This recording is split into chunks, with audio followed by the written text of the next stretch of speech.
All right, YouTube, it's Kevin Wells with some more communication and self-improvement skills. And today I want to talk to you about habits and how those are formed, one, and how to change them. And I'm going to be using more of like an example that you might see every day that's related to anger, anxiety, hurt, so to say, and also just kind of show you, again, where it starts, where it's coming from, and how it changes. So first of all, I just want to kind of mention that we have about 2 billion neurons in our head. And so at all times, our neurons are firing on and off, on and off, on and off as different stimuli come into our vision. Okay, so what I mean by that is someone says something, or you see something, or you hear something on the radio, your brain is starting to process, okay? And then what's happening is while your brain is processing, your body is starting to react. So with that being said, let's jump into this and let me show you kind of how this works. So I have me, so I'm going to just say me. So this is you and this is another person. And so again, I want to show you kind of how the communication patterns work and why we're on autopilot and how to change that. So here we go. So with this example, let's say, and by the way, let me back up. So what I'm about to tell you, where all this is coming from, is actually coming from stuff that I've already learned in previous events. Because for a habit to change, it takes about 28 to 30 days. From there, about another 90 days for it to really kind of sink in, so to say, and a total of 16 to 18 months for it to be cemented into your brain, aka creating a hard neural pathway. And so what we're working on now is trying to identify what our old neural pathways are and identifying how to create new ones so that we can have better communication and better reactions. So here we go. So again, let's say a trigger pops up. So this is kind of how this works. So again, you can't change the first thing that comes out of your mouth. I've mentioned this in several other videos. And so the first thing that comes to my mind is going to be the first way my body responds to this. So let's say, for example, you get home and let's say that you and your spouse have talked about budgeting and you've talked about, hey, we really want to clear up some debt and we want to achieve some goals in life as a team, right? Maybe you want to own a business together. Maybe you want to, I don't know, maybe you just want to be debt free. I don't know whatever it is for you guys. Maybe you want to travel more, who knows? But long story short, our goal is we want to be debt free. So here we go. So let's say that I see an Amazon package come in, right? And let's say it's the 5th time I've seen it come in. Well, my brain, depending on what I've learned in life, right, and how to respond to moments of anxiety, moments where people have done things that didn't do what they said they were going to do. I'm learning a reaction. And so what's happening is, so let's say in this case, I've learned to, maybe I come on and say, well, what's your problem? I can't ever believe you. I can't trust you. Maybe you make derogatory remarks. Whatever's coming to your mind, maybe you raise your voice, you yell, you make threats such as, and I don't mean make threats like, I'm going to hurt you kind of threats, but I'm going to leave the relationship would be a threat, right? And that's something we don't do. So, and maybe we talk down to somebody. Maybe that's what you've done for a long time. And the thing is that is your current habit, but it doesn't have to be your final habit. And so the way we change this is first we have to identify what the threats are. So what is my body identifying right here? So it is identifying anxiety, it is identifying we're not achieving this goal, and so really on the deep down what's going on is my body has recorded all this information, how to deal with anxiety and anger, and this is what it does automatically. It's already cemented in. So if we want to make a new neural pathway, we're going to have to do something different. Now, just to kind of give you an idea on how this kind of works. So usually if you were to yell, raise your voice, make a derogatory remark, or get into the comparison trap, so to say, what you're usually going to get back is defensiveness. And so the other person also has a set of neurological responses that they've developed over a lifetime, which should probably be defensiveness, aggression, or attacking, right? Because their body is also processing the information, everything it's recorded over time. And so that's that's why they're responding back to you the way they're responding.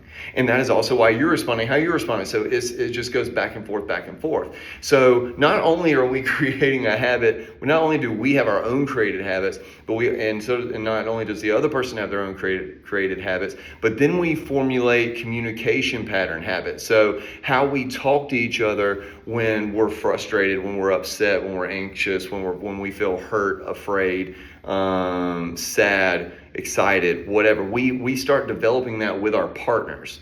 And so it's really important to own that when I'm making decisions or I'm doing things that maybe aren't so good, so that I can start having because my reaction is going to impact their reaction, if that makes any sense, and vice versa. And so the big thing, as I've talked about, is being observant. You have to observe that this is going on. You have to understand that this is going on. You have to be honest with yourself with identifying this, right? Because if you don't, what's going to happen is you're going to keep doing this. You're going to keep doing the same stuff I have written up here, right? And so if we want to change that habit and we want to see a different response from our partner, we personally have to acknowledge what's going on in our head and our body. So the 4 Qs is what I call them. So we have cognitive is what we think about, what we feel, and what we're actually doing, and physiologically what's going on in my body. Do I feel butterflies? Do I start to get heated? Does my face get red? Do my ears get red? Things like that. Do I start sweating? Whatever it may be. So getting down to this, how do we change it? What do we do? Well, here's the thing. What we want to do, I'm running out of markers here in different colors for you, but what we want to do is when this comes up, we want to do something different. So let's say, for example, we want to form a new habit, right? So maybe the new habit is when I see this 5th package, because this is new to me, I need to take a time out. Okay, so I take a time out. I walk away from it. I don't talk about it right then. I let myself kind of calm down. Maybe I learn to breathe.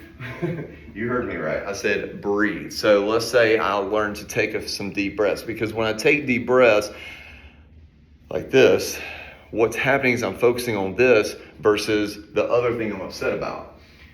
Then let's say that I start to, instead of yelling, let's say I ask a question.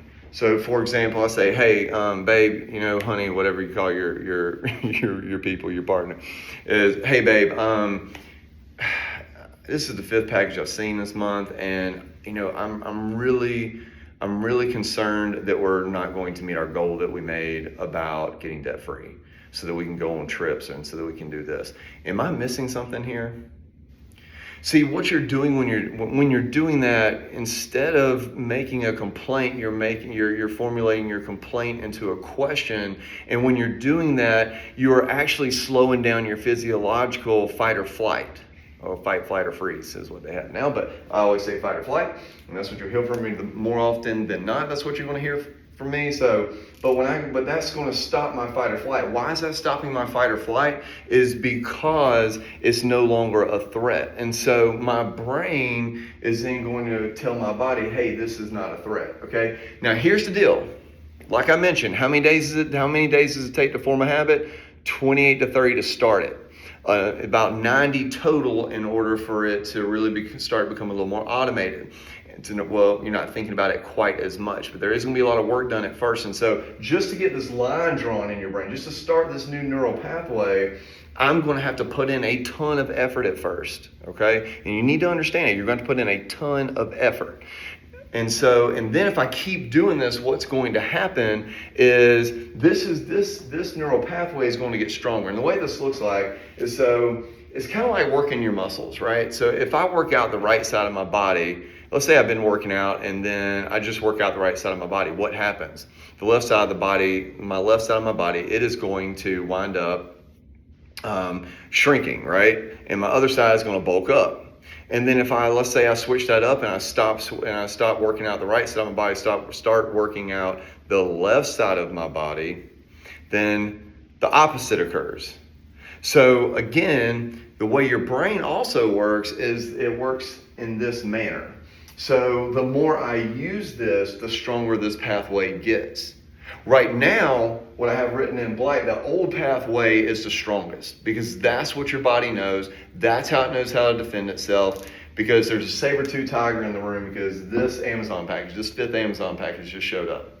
Now, again, I'm just making up the Amazon package.